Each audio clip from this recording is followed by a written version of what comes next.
Well, thank you, and thank you all for being here today. I'm going to go right into my slides.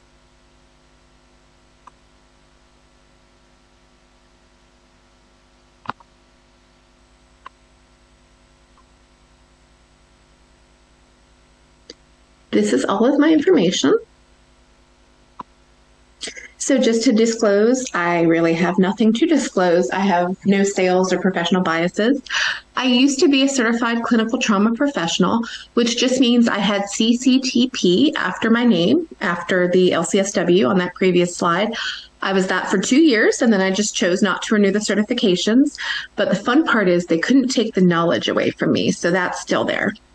I have been working with people diagnosed with PTSD since 2008, mostly active duty service members, but also some military veterans and civilians.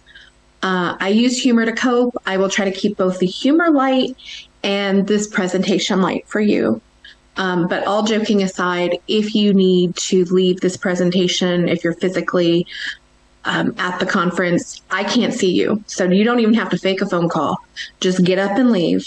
If you are virtual, just go ahead and mute me so you don't miss the next presenter, turn on some music, take a walk for 15 minutes, whatever you need to do for your mental health. That is the most important. Very quickly, I'm going to talk about how a therapist would diagnose a person with PTSD. I am using a family friend who said it was okay for me to use her example as long as I didn't give any identifying information. So this is not a patient, it's a family friend. In May of 2015, this happened. My friend accompanied another friend to a large city every Saturday. And while her friend was in a college class for 4 to 5 hours, she would go to Panera and work on schoolwork, things like that. And then they would meet up after the class and kind of hang out in the big city. So this went on for like a year, no issues. Well, one day she was at her Panera-like restaurant and 2 men approached her and they grabbed her laptop, her purse, her cell phone, her wallet, basically everything that they could grab, and then ran out of the store. So she was directly exposed to a threatened or fear of actual either death or bodily harm. She wasn't sure what was going to happen. Definitely was at least worried that she was going to be harmed. And then she had that loss of stolen property, which makes you feel very exposed. So she definitely meets criteria A. Criteria B, she had basically all of these, especially nightmares and flashbacks. So she meets criteria B.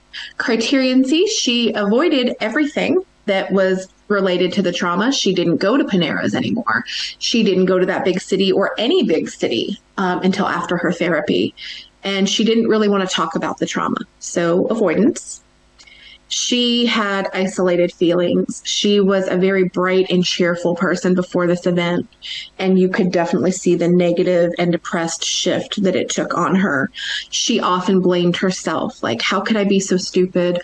I know better. I was in such and such big city. I've heard, how tourists are preyed on, and I didn't think any better. So this was my fault kind of thing. So definitely criterion D. She was extremely hypervigilant if she had to go out, driving to work, going to work, places where she was reasonably safe and didn't have anything to worry about. She still had an extreme startle response, difficulty sleeping, and difficulty concentrating at work. And then her therapist was pretty easily able to rule out F, G, and H. She started therapy about 2 months after it happened, and we know that it did affect her work and her social status, and then we can roll out H right away. So when I was going through grad school, I came up under the DSM-4 text revision, which just is Diagnostic and Statistical Manual for Text Revision. Then in 2013 or 2014, they released the DSM-5. Anytime they release a new edition, all previous editions are null and void. Meaning, if I'm going to diagnose you now with PTSD, I need to follow the DSM-5 criteria. Why is this significant? It's really not. I'm going to get to that in my next slide, except that if we're looking at our patients, but especially our caregivers, the DSM-5 removed criterion A that said a death of a family member or close friend due to natural causes is no longer included. Well, you can say, Joanna, ALS is not a natural cause, but most therapists would have taken any long-term chronic medical illness and either the diagnosis of that or the death of that and called that a trauma in criterion A. I like to look at it this way. Trauma is a deeply distressing or disturbing event that makes you lose your coping skills. You are now not able to cope. And I took a trauma class one time, and a licensed professional counselor in North Carolina, Dwayne Bowers, said, trauma is in the eye of the beholder, which I subscribe to. What's traumatic for me might not be traumatic for you, and vice versa. So let's look at the brain for just a minute. This is how trauma affects the brain. We all have these three parts of the brain. Our reptilian brain, everybody has, from a lizard all the way up to a human. Okay. The limbic brain, there's been some studies that suggest dogs, cats, certain monkeys, chimpanzees can show feeling and emotion. So they would also have a limbic brain. The one thing that sets us apart from the animals, as they say, is our neocortex, which we should all be using today, our thinking brain. Why is this important? When the reptilian brain is activated, that is your trauma response. So we've all seen or heard those stories of a car falls on a child and the mom, who's like 98 pounds, is able to lift the car heroically off of her child and rescue her child all of in like 30 seconds. Okay. Her reptilian brain took over. It shut down every other part of her brain. Her body was flooded with cortisol and adrenaline to give her that boost of strength and energy she needed. And she was in a trauma response at that time. She might have experienced fear, but if she wasn't processing it in the limbic brain. It was just the fight or flight going on.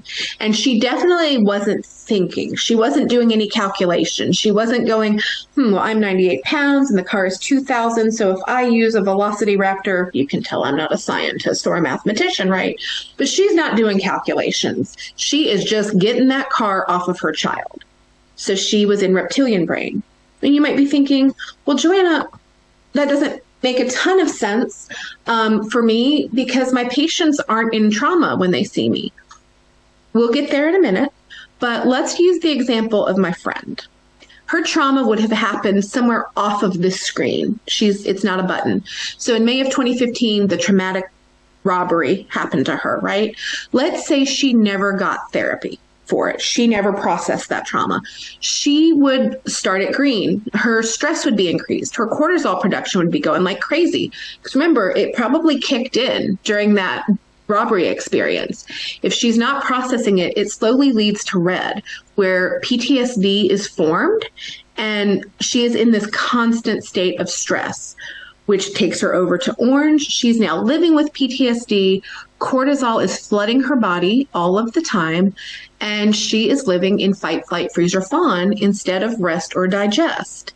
So remember what I said, if the reptilian brain is activated, the neocortex and the limbic brain are not.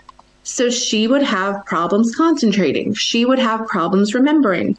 If you have a patient that has their trauma response activated, you're going to see similar things in your patient. So let's look at our patients. From a PTSD lens, we can have three types of patients. We could have a patient with absolutely no PTSD. Great. We'll talk about them in a minute.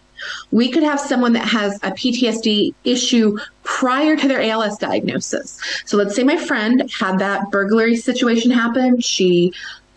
Maybe she processed the trauma, maybe she didn't, but then 10 years later, she gets an ALS diagnosis. Trauma was already with her before the ALS diagnosis, okay? And then we have trauma because of the ALS diagnosis. And this one's a little controversial, but we'll get there. So if you have a patient with no trauma, great, but it's not over. Just continue to monitor them for symptoms of trauma, okay? All those criteria we were talking about at the beginning. Use a PTSD screening tool. Now, you don't need to do it every time they visit clinic, like a FERS. You can just do this once a year, once every 6 months. However, if you notice a lot of symptoms, or if you know of a traumatic event that happens after the diagnosis, absolutely have someone do a tool just to screen. And then, if a traumatic event happened, have them do it for a couple of clinics to see how they're responding.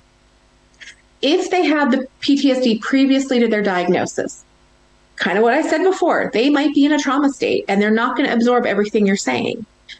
Maybe they were coping, and they can't do those things to cope anymore. Right? So let's look at if I'm traumatized and I go to the gym, or I go on a run, or I play with my dog, or I paint and I sculpt, or I smoke. Maybe I smoke pot. Maybe I drink. Maybe I go on a long drive. Can I do those things once I have PTSD? Once I have ALS? Well, of course I can.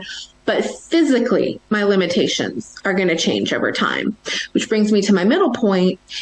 Get them into therapy, or let them continue with their evidence-based trauma therapy, but think about the physical challenges. If I drive myself to therapy every week, how long is that going to last before I need a caregiver to drive me? Which is fine. But then we need to look at the therapist's office. Is the office ADA compliant? Do they have an elevator? Do they have stairs? Are there hard transitions? Does a wheelchair fit into the office space? If not, we need to look at teletherapy and how a caregiver can get them set up for teletherapy and ensure their privacy during that time. So let's look at that third category, which was ALS is the trauma. You can develop PTSD from a medical trauma, and I realize I'm using the word trauma in two different ways here. So if I fall and break my leg, I have suffered a leg trauma to the doctors and the EMS that are responding to me. The trauma was to my leg. But if during that fall, maybe I had pain, I had fear, I freaked out, that could also be traumatic to me, making me develop PTSD. That being said, your ALS diagnosis, and I've unfortunately heard it from many patients, can be traumatic. So how do we handle that? We have to be patient with them, and that's not a pun. Unfortunately, we might be the trigger, and that sucks, right? Like, we want to help them. But if you're the person that told them, hi, I'm sorry to tell you, you have ALS, your entire staff might be the trigger. The building, the drive to the ALS clinic, all of that could be a trigger. So let's help them.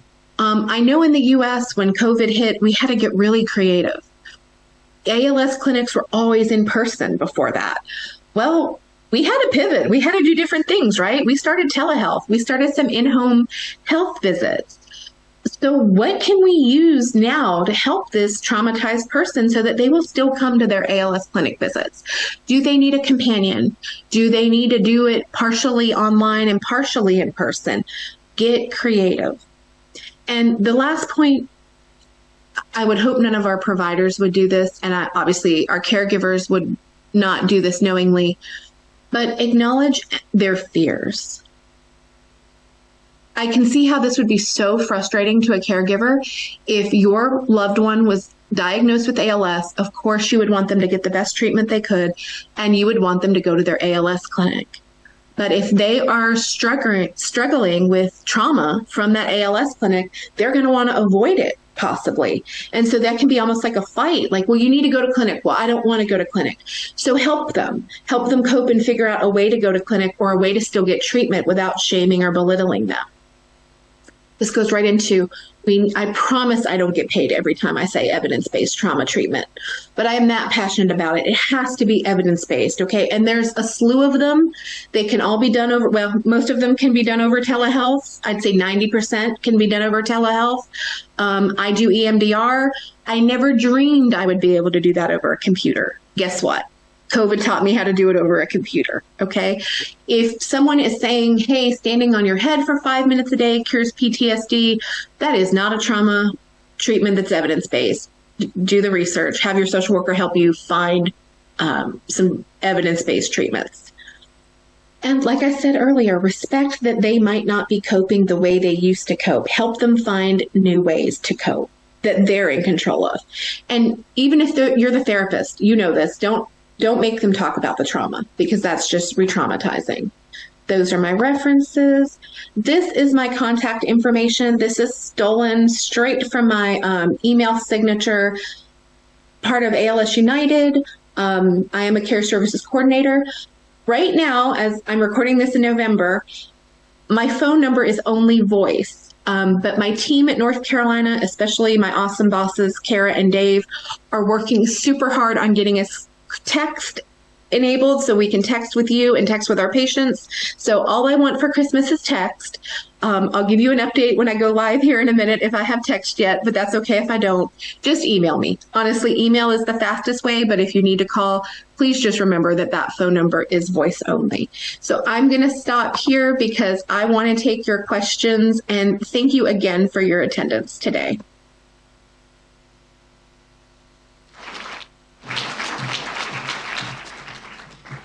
Thank you for that fabulous talk. Hi, Joanne. How are you? Great. How are you guys? I'm doing well. We're all very excited to hear about this really, really important topic. Very complex discussion and very important. Doesn't get brought up a lot. I want to open it up to questions in the room. Does anybody have any questions for Joanne? Oh, we have one online, I believe. Yeah? Do you find those who've lost speech ability may be more challenging to help cope, especially if they had PTSD prior to ALS? Yes, absolutely.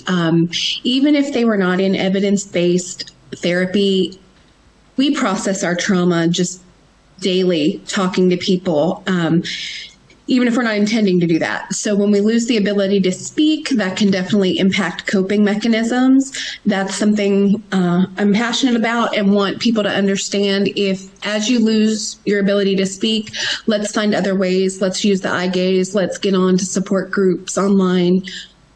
Finding ways to process that trauma without speaking is very important. That's a really great question. Yes, I have the microphone. You have I didn't know. Sarah? Yes, this is Sarah Feldman with the ALS Hope Foundation. So my question is about caregivers. Have you found something similar with caregivers? Because we have had like a caregiver who won't ever come back to the clinic because they were there when the diagnosis was given, etc. Absolutely. Like I said, if we're looking at it from just a institution-based DSM-5, that wouldn't meet criteria. This is how I look at it. If it's acting like trauma, let's treat it like trauma. The research shows even without a correct PTSD diagnosis, it will improve.